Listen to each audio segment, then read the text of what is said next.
How many times have you heard that you need to investigate the root cause of what's going on with your dog if you are to stop their behaviors that are distressing, annoying, or just downright dangerous? You need to gather your little investigator's data collection kit, grab a magnifying glass, maybe a detective hat, and get on the case. You gotta figure out how your dog feels and what's going on if you are to have any hope of stopping that stuff. Thanks for joining us today. We're going to dig into that a little bit, and we're going to talk about whether or not that's part of our process and whether or not there's any truth to it. Welcome to Off Leash and Unfiltered.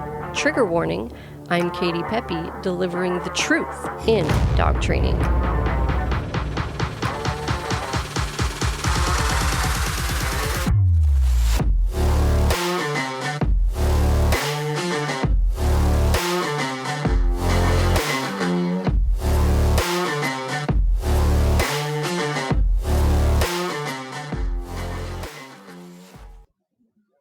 All right.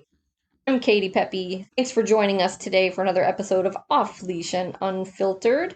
Again, Katie Pepe, owner of Diamond K9 in Biddeford, Maine, and we specialize in e-collar training, both for nice off-leash, reliable behavior, off-leash obedience, as well as stopping unwanted behaviors, so behavior modification, things like jumping, barking, leash pulling, counter surfing, and more serious stuff like serious leash aggression, resource guarding, separation issues, and really love doing state of mind work, especially with nervous, fearful, and anxious dogs.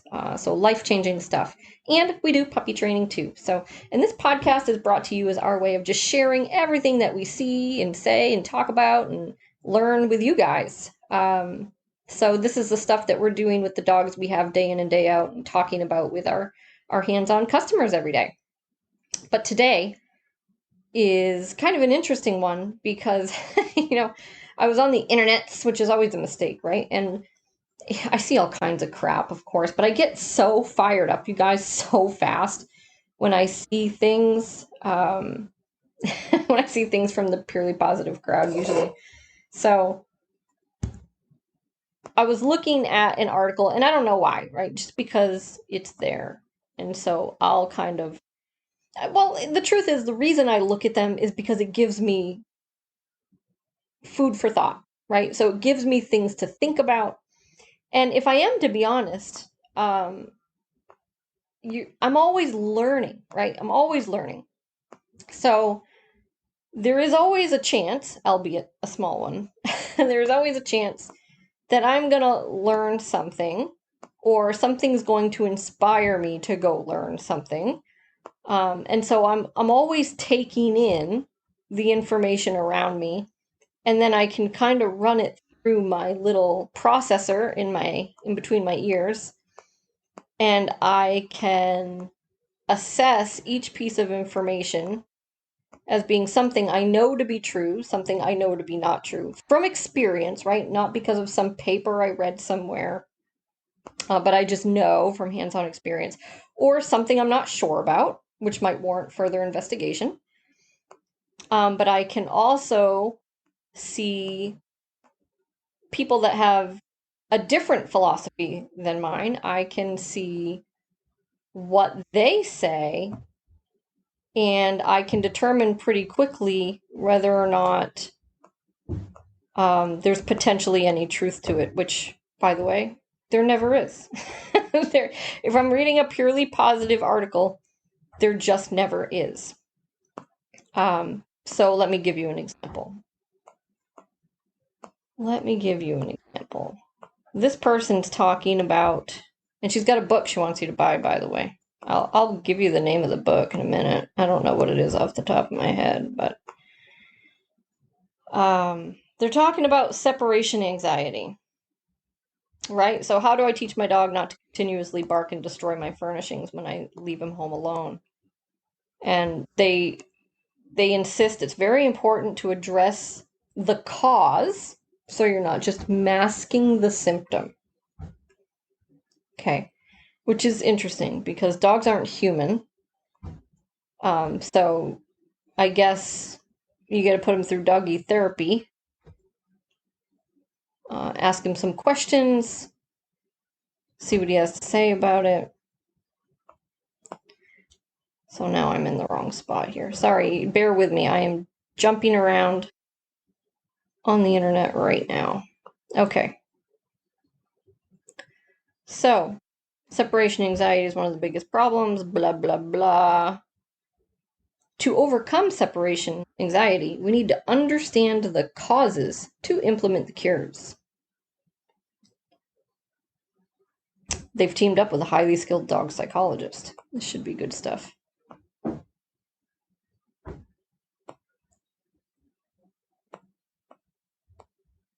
So they don't tell you how to do it. They want you to buy the book. But this positive method of dog training has proven to be more successful than harsh training, whatever that means. So let me ask you a question. Whether you're using a reward or a punishment, what determines whether or not it's harsh? Because if I implement a consequence and it achieves the desired result and it causes no long-term harm at all to the dog, what about that is harsh? So I brought my daughter to the doctor and they poked her with a needle. Is that harsh? No, that's ridiculous. So they use these trigger words to scare you away from doing things that are actually effective. But I don't want to get away from what this episode is actually supposed to be focused on, which is, as they say in this article, you need to identify the cause. Well, it's funny because they're dogs, not people. So there is no cause. The cause is that neurologically, they have a proclivity toward a behavior, right? So the brain, the nervous system is triggered by an environmental. It's not that the dog is going through some deep cognitive thought process about what happened or what's going to happen. That's not happening, guys. Dogs don't have all that business going on in their head. They just don't. I'm sorry. Like, yes, they can make associations, like something can predict something can predict something, but that's it. That's it. Right? Your dog, yes, they have nerves. I don't know if emotions is really the right word, but definitely they have moods, feelings, right? Whatever you want to call it. But it's not attached to a solid thought process like a person has. Right? Like you can kind of have an internal feeling or sensation, but generally as a person, that's attached to a dialogue. And dogs just don't have that. Right? So if you're one of those people that has a dog with separation anxiety, yes, when you leave, it triggers this thing in the dog where they now are dealing with this overwhelming sense of something unpleasant, but they're not thinking, oh, I've been abandoned. Oh, my owner's not going to come back. Oh, I wonder where she went. Like, that's just not happening. They don't have all that going on upstairs. So, how are you supposed to address the root cause? You're on a wild goose chase with people that tell you to do that. Okay? And here's the thing. I've been doing this now for a long time. I've had a lot of dogs with separation anxiety. And I have never fixed a single one of them with reward. Never. I mean, maybe if we're talking about very, very mild, like displeasure from a dog, right? Like that's not really true separation anxiety. It's just like a little bit of uneasiness, right? And then if you just give them time, what's going to happen is they're just going to settle down and go to sleep. So someone could theoretically say, like, I just give her some treats and then she settles down. It's like, yeah, because she would have settled down either way. Like, it's not real separation anxiety. Dogs that are really going crazy, just like a level 10, barking, howling, trying to break out of the kennel, sometimes urinating, defecating, You're not going to fix that with a reward. You're not going to fix it with patience. You're not going to fix it with repetition. You're going to fix it with punishment. And no, we don't have to take the dog to therapy and sit down and investigate why they feel that way, what happened in their past, and whether or not their mom hugged them enough. Because it just isn't that. Dogs don't have that. And I'm not saying that previous experiences can affect present and future behavior. They can, right? But then it's because the dog made an association. And the thing about making an association is it's really, really easy to undo. Right? Because dogs aren't stupid. They're not, for lack of a better word, they're not mentally retarded, right? They can make a new association. And I'm not using that term in a derogatory way. I'm using it in a literal way.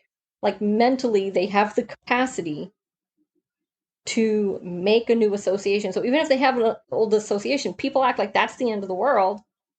Dog's just done forever now, right? I can never put my dog in a crate now because they had this terrible experience in a crate in the past, and so that's it. No, just make a new association. It's not that hard.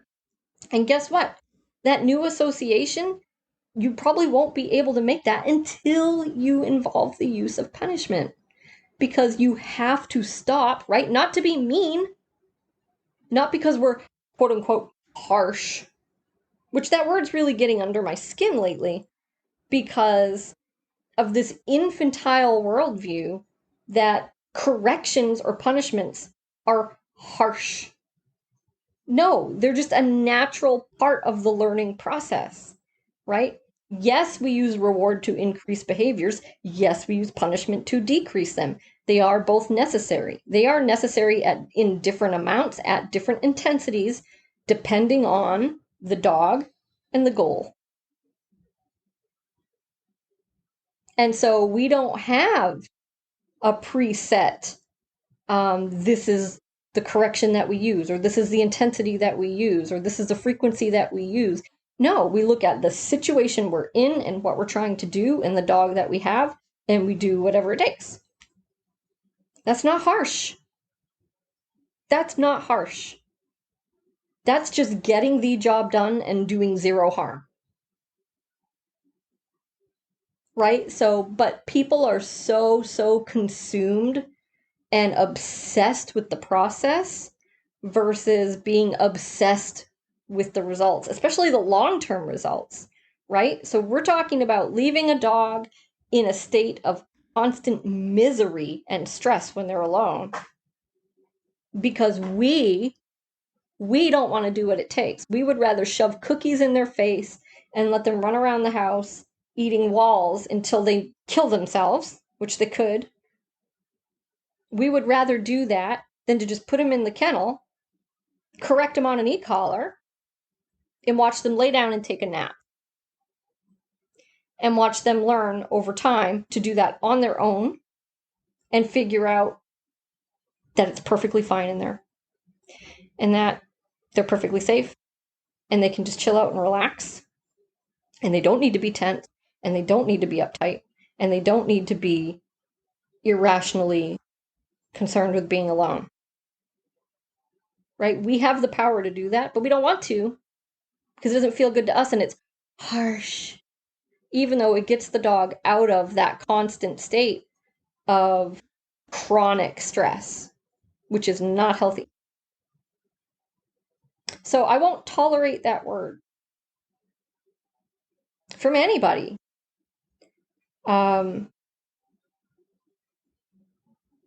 You have to use your brain, right? So we're emotional creatures, and that's great. I love humans, and your emotions serve a purpose, right? And they are to keep you safe, to keep your loved ones safe. But emotions can't rule you because they are often wrong or inappropriate for the situation. Right? So if you don't learn to balance that, if you don't learn to keep that in check with the rational part of your brain, then you start to lose control of your reality and it's shaped for you. And I'm getting off track again. Because that's what I do. Because I'm so passionate about this and it just gets me so fired up.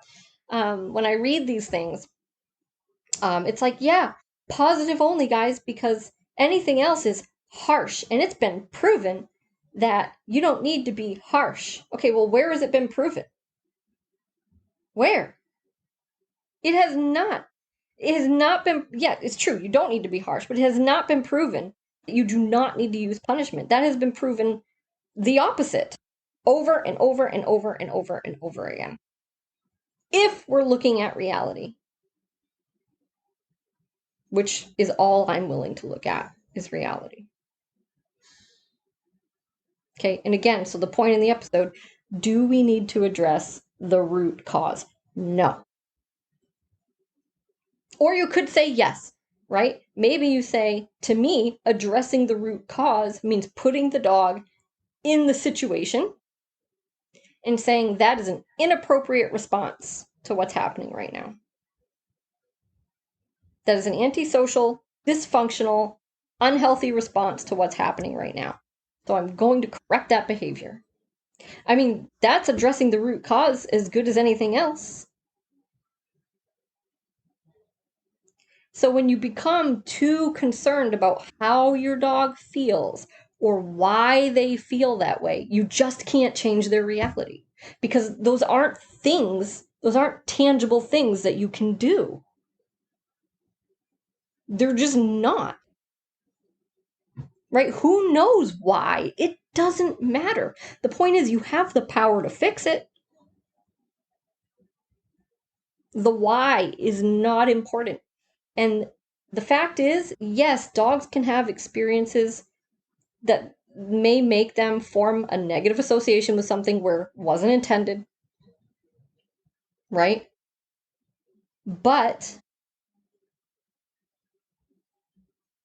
they can learn a new association and they can learn it quickly, and it's not that difficult. It's not that difficult. And most of the time, it's also just not the case, right? So almost every time, I talk to somebody, like a potential client who's on a phone consultation or something, they'll tell me about the behaviors their dog is exhibiting, and if it's any kind of aggression or any kind of obvious fear or any kind of obvious anxiety, I would say 9 out of 10 people say they think their dog was abused. And out of those 10 people, probably none of them were, maybe one was. Maybe. Right? So generally speaking, most humans, most people are not sociopaths. They're not abusive, substance addicted, narcissistic. Like, those people are out there, but there's way more normal people. Okay? Most people are not going to hurt an animal just for the sake of hurting an animal. Now, if you're one of those people that just hates humankind and you hate people, you're probably not going to see it that way. You're probably not going to believe that. That's fine. But I'll tell you right now, like, we're just not for you. We're just not for you. You gotta embrace the fact that dogs are born genetically to be who they are and to have their proclivities. And most dogs that are nervous or fearful or anxious or any of that stuff, that's just who they are. It's in their physical makeup. It is how their brain is wired. And only a skilled person who knows how to use a full range of consequences can help chip away at that and wire something new. And how much progress you make, it depends, again, on the dog. It also depends on the owner, right? Because we can't make people follow our recipe. But just thinking about the dog, they all have different abilities. For instance, think about if you tried to teach your dog to use a fishing pole, right? Good luck. So, no, you can't teach a dog to do anything because they have to be physically equipped to it. And so, those examples are really easy for you to see that. Like, obviously, a dog can't do that. It's like, yeah, but when we're talking about physical ability, right, you're thinking about like opposable thumbs and, and all this stuff. But it's the same thing in the brain. Not all brains are capable of everything, they're all different. And so, it's not as easy to tell with that stuff, right? When we're talking about behavior, it's not as easy to tell if the dog has the neurological ability to do it. You have to just do it and see where you can get. So no. Anyway, it is not part of our process to investigate the root cause. So I could have one, let's say I have two dogs. Let's say I have two extremely aggressive dogs. And one I know was kicked down the stairs as a puppy, and one I know was raised by a loving family since the time he was 8 weeks old and came from a good breeder. They're both going to do the same rehab program. It's going to look the same. The solutions do not change, guys. It's the same behavior. We're going to approach it the same way. The only thing that will change is based on the dog's other personality traits. Like one dog might be very sensitive and the other dog might not be. Right? So if let's say I'm correcting a dog for growling and lunging at a human, right? I might be correcting one dog at 100 and I might be correcting the other dog at a 35. Right? So when I say they're the same, I don't mean cookie cutter, because that wouldn't yield good results either. Every dog is different.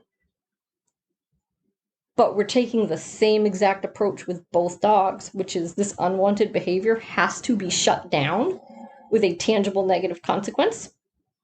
And once we do that, then we can move on to neutral rehearsal and reward for better choices, potentially, right?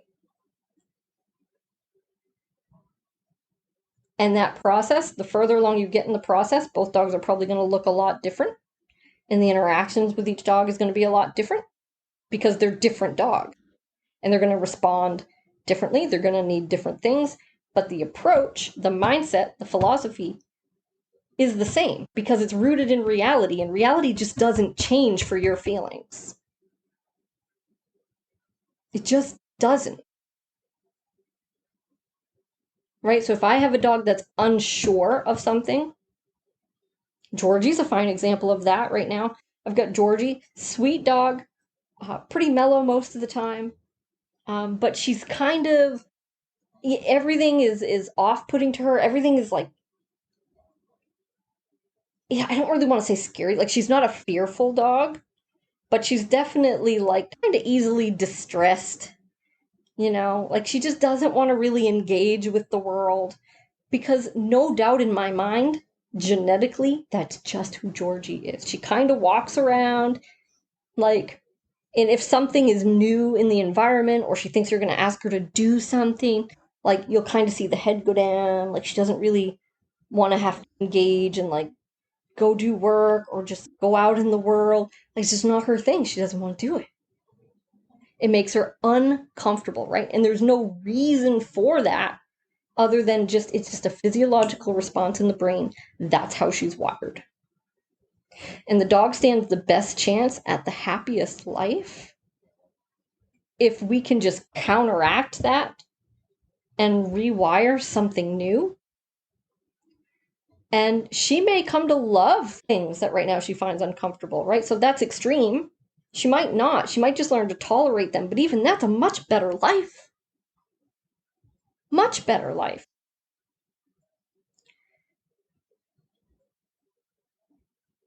Right? But generally speaking, if you hire someone of a purely positive ideology to help you with something like this, what they're going to do is they're going to pretend to be some kind of dog psychic and they're going to ask you to dream up all kinds of scenarios of things that could have happened in your dog's past, that could have scared them terribly and could have created PTSD and could have made them worry or hate this or that.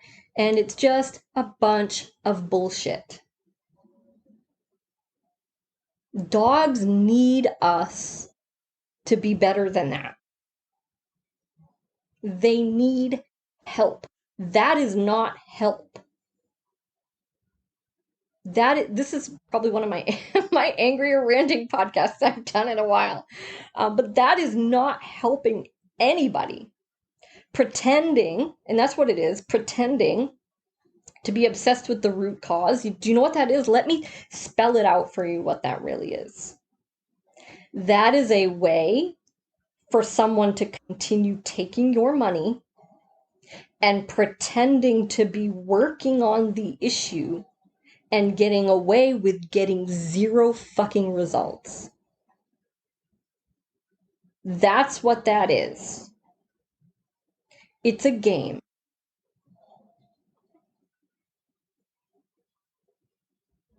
Now, you go to somebody that actually knows how to get results.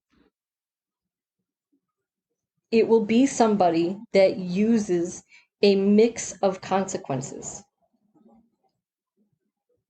Now, I've mentioned Gary Wilkes on this podcast before. He's fantastic. If you don't follow him on social media, you should. But he said something, he says this regularly, and I've since kind of adopted it because it is an interesting point, but he doesn't like the term balanced trainer because balance is kind of a hogwash word, and I tend to agree. So I understand what people mean when they say it, though, right? So someone says, I'm looking for a balanced trainer. That's a good thing, right? I don't want to offend people that use this term at all. That's a good thing, right? That means someone's looking for somebody who uses something besides just positive reinforcement, and we love that. But the fact is, there's nothing balanced about it. It's not about balance. It's just about being effective. So what that looks like with every dog is going to be very, very different. Right? So the level of reward, the intensity of reward needed, the level of correction, the frequency of correction, the intensity of correction, these are all things that are going to look different based on the individual dog and based on the individual situation that we're in the moment. So it's not as though we approach every situation and we're like, here's a correction at a certain intensity and then here's a reward at exactly the same intensity. It's like that would actually be balance, right? And that wouldn't be effective. But it is balanced in the sense that we do whatever it takes to get the most balanced behavior in the end. So I would apply the word balance maybe more to the result than the process. And again, people too hung up on the process, right? So when we're super emotional, we tend to get hung up on the process. And if we're rational, we focus more on the results, the outcome. Well, which one is going to serve your dog better? Which one is going to serve your dog better? Because I'll tell you right now, these people that talk about harsh trainers or punishment-based trainers, compulsion trainers, right? They're trying to make it sound like that's how we teach dogs everything, is we just punish them. And it's just a bunch of crap. It's just not true. Like, it's a straw man argument. That trainer probably doesn't exist. So I'm not going to say never, right? There's probably some wacko out there somewhere who's trying to do that. But first of all, that would be wildly ineffective. Wildly. You can't really teach things. You can't teach a dog to do a behavior by just punishing them. That won't work. That won't work. Teaching a skill actually requires skill. Right?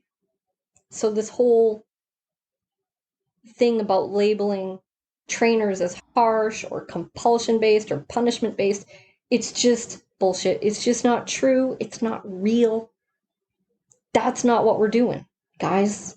That's not what we're doing. We're using, at least good trainers, and I put myself in that bucket, Okay? We're using whatever is the most effective thing to achieve what we're trying to achieve in the moment. So if I'm trying to teach a dog something new, then I'm looking for whatever it is that motivates them to build that behavior. It might just be kibble. It might be affection if it's a really sweet dog that's not super food motivated. It might be cheese if they're just not into food or treats, but they really love cheese. It might be bacon. Whatever. We want to motivate the dog. Okay, we do that, believe it or not. But then, yes, after plenty of rehearsal, the dog knows the command very well. We do start to expect that. We do introduce accountability. And yes, ideally, ultimately, we do end that process with punishment for noncompliance. And that's where everyone wants to put on the brake, right? Because everybody lives in a world, not everybody, but a lot of folks want to live in a world where all that matters is the process, right? And the end result is you taught your dog something, but you can't fucking get it when you need to because it's optional. You left it optional. And that just won't work, right? And so back to the separation anxiety, where we're not actually building a behavior, we're trying to stop a behavior, which, by the way, is easier.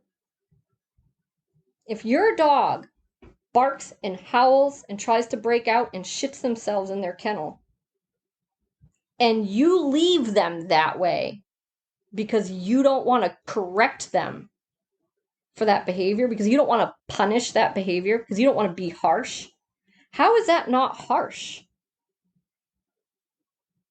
I mean, that would be like the Forest Service seeing a deer get hit by a car and leaving them writhing on the side of the road because shooting them would be harsh.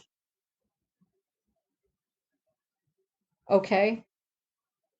Or seeing a dog limp around with a broken leg and the vet going, well, we can't fix it because that would require, number one, an injection, and number two, cutting them open. And that's harsh.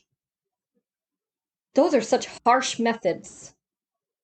We'll just give them a couple milk bones. Call me in the morning. If he's not better, maybe we'll investigate the root cause a little. Bring him a pup cup. So you got to get real about your dog's behavior just being their wiring, and root cause makes no difference, right? But by varying your consequences appropriately, you can change the outcome 100%. And you don't need to know anything about the dog's history at all. You just start showing them something new. And guess what? They'll learn it because they're smart.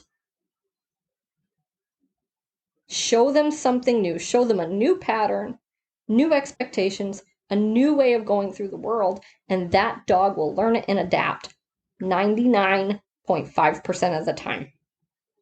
I made that number up, but that is going to be ballpark accurate.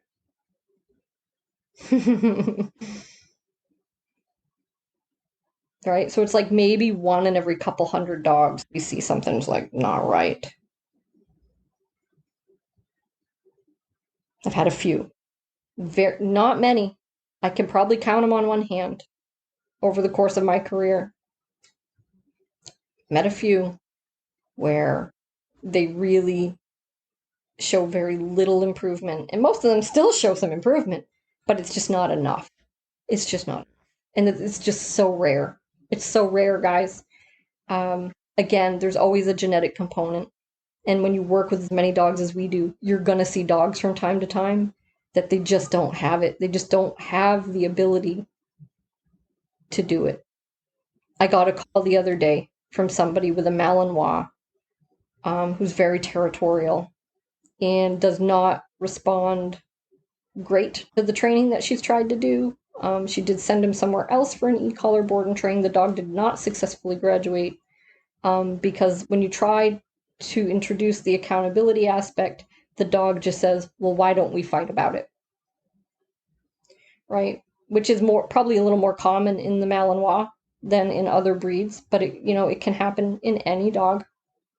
but they tend, because of their lines of breeding toward work and the bite stuff that they do, the sports, the, police dogs, military dogs, whenever you're breeding for all these traits that they breed for with their drive, and their tendency to use their teeth and all of this and that, you do tend to see that crop up, that sort of stuff crop up, because you do want confident dogs, you do want forward dogs. And so there's going to be dogs sometimes that are like this, and they're really just not meant for a family home. And so that's what I told her. Based on everything she told me, this is a dog. And I'm not saying that he has brain damage, right? But neurologically, with my experience and the other dogs like this that I've seen in the past, most likely trying to get this dog to successfully graduate from a program, hold him accountable, and make behavior reliable and make him safe, it's almost like asking him not to. Right? With most dogs and most behaviors, that's not the case. That's not the case. But this level of drive, this level of intensity, this level of snottiness, forwardness, confidence, right? This is a dog that says, if anyone tries to tell me what to do, I'll just kill him. I'll just kill him. Right? That's a different beast. But anyway, getting off topic again. I think I answered that question. Did I answer that question? So root cause, not important. You can completely let it go. In fact, I encourage you to let it go, because it's really easy to speculate. And you know what? You might be right. If you think someone did something bad to your dog, or your dog just had a bad experience in some way, maybe they did. Maybe they did. But you need to let it go. It just doesn't matter. Because if you hang on to it, it's going to get in your way. It is absolutely going to alter how you think and how you feel. And it's going to hinder your ability to do what needs to be done to just get the long-term results that will serve your dog the best. Right? So let's just say I hear a lot of stories about dogs that were shipped in crates and they were in there for so long and they had poop all over them or whatever the case may be. And it's like, okay, first of all, probably nothing. Like, there's probably not even an association there for your dog. Like, they probably don't see a crate and immediately think of that experience. That's how we think, right? But that's probably not what's going on with the dog. But let's just say, play devil's advocate, let's just say they do. If you have that image in your mind of your dog and their sad puppy eyes, being in the crate, being alone, being scared, poop all over them for days, whatever the case may be, no food, I don't know, you're not going to be as able to do what needs to be done, which is just put your dog in the goddamn kennel. And if they act up, correct them. It sounds quote unquote harsh, right? But that solution that I just gave you is so much more compassionate. Like, let's say your dog is living in that little personal hell. Your plan is to, and I'm not saying you're like you personally, right? But anybody who is in this scenario who does this, right? Their plan is to just let the dog stay in that state. Let their dog stay in that little personal hell. Because it would just be too harsh to deliver a split-second correction, right? Yeah, maybe more than once, maybe a few times. I don't know. Maybe really high. I don't know. Depends on the dog, right? I don't know. But you take a person who, number one, has a strong moral compass, wants the best for their dog long term, has the ability to think rationally and say, well, this is what's going to serve my dog the best in the long run, so I'm going to do it. Put the dog in, correct the nonsense, right? And I'm not going to get into the ins and outs of separation anxiety right now. Yes, it's with some dogs, with most dogs, it's going to be more complicated than just putting them in and giving them a single correction. It's going to take a little longer than that. It's going to take a little more time, more watching, blah, blah, blah. We're not going to get into that. But the point is the philosophy of it, right? You're either going to do it and you're going to put it to bed and you're going to show your dog something new. You're going to make a new association that's going to serve them better and result in them being more stable for the rest of their life. Or you're not. You're just going to allow them to stay that way. Right? In which case, deal with the consequences. Right? But don't call me harsh because I fix the problem. That's not harsh. That's true compassion. That's putting results in the dog's long-term health and well-being ahead of my own personal desire to just feel nice. Okay? And so, no, when dogs come in for training, regardless of what the problems are, root cause just doesn't matter. We usually get what that person thinks is the root cause story. And I don't mind hearing that. Sometimes it's interesting, but it just doesn't matter. It does not play a role or a part at all in how we broach the behavior, because it's not a therapy session. It is rewiring the brain. Physiologically rewiring the brain. So simply making associations with behaviors. Right? So you can start that and you can start building something new right away. You don't have to investigate anything. You really don't. You really don't. And so we talked a lot about separation anxiety because that was what that specific article was talking about, but it goes for anything, guys. Okay, dogs that resource guard, which is an innate primal behavior for your dog. Okay? Most dogs have this in there somewhere, even if you don't see it. Okay? Some dogs are more oriented toward doing this behavior than others. Of course, they're all different, right? But a lot of dogs will resource guard, and I swear to God, 3/4 of the time, someone will say, we think when they were young that they couldn't get enough food, or they were the runt, or they had to fight for their... No. This is just your dog being a goddamn dog. Like, you don't have to make it more than that. Right? And I'm not trying to pick on people here. I'm just really, really passionate about teaching people to get out of their own way. There doesn't have to be a story. Because I think at the heart of it, we want our dogs to be, quote unquote, good dogs, right? And so that means we have to make an excuse for this terrible behavior. Well, let me set you free of that. Your dog isn't a bad dog just because they do a bad behavior. They're just doing natural dog things, guys. Right? So we can all have our own definitions of what a good dog is and what a bad dog is.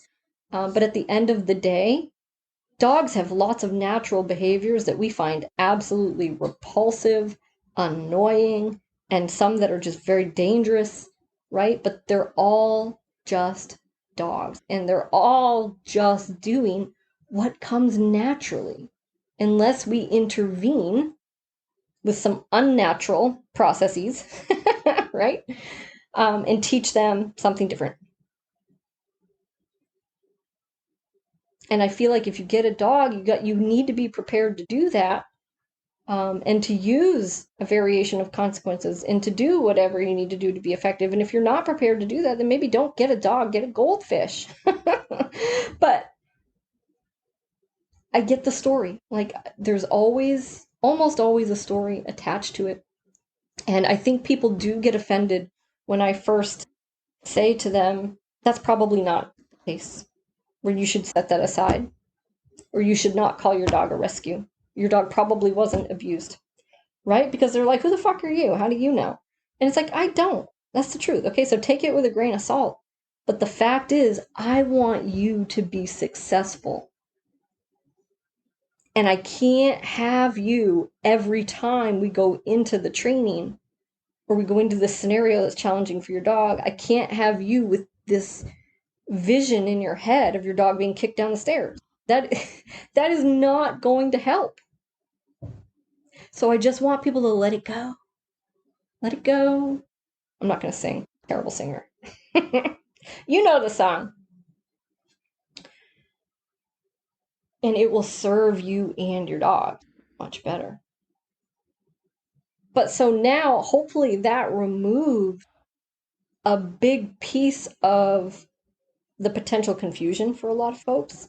Like, no matter what you're dealing with, if it's over arousal, if it's anxiety, if it's fear, if it's aggression, you can let go of trying to figure out why. Let it go, guys. It does not matter. Because regardless of what your dog's previous associations are, if there are any, you can just make new ones. You can start today and make new ones. It doesn't matter what happened before, right? What happens is what your dog learns from here forward. That's it. What happened in the past isn't going to negate that. I promise. So that's it for today, guys. My throat is getting sore from ranting and raving about all this hogwash. So I hope you enjoyed today's episode, and I look forward to the next one.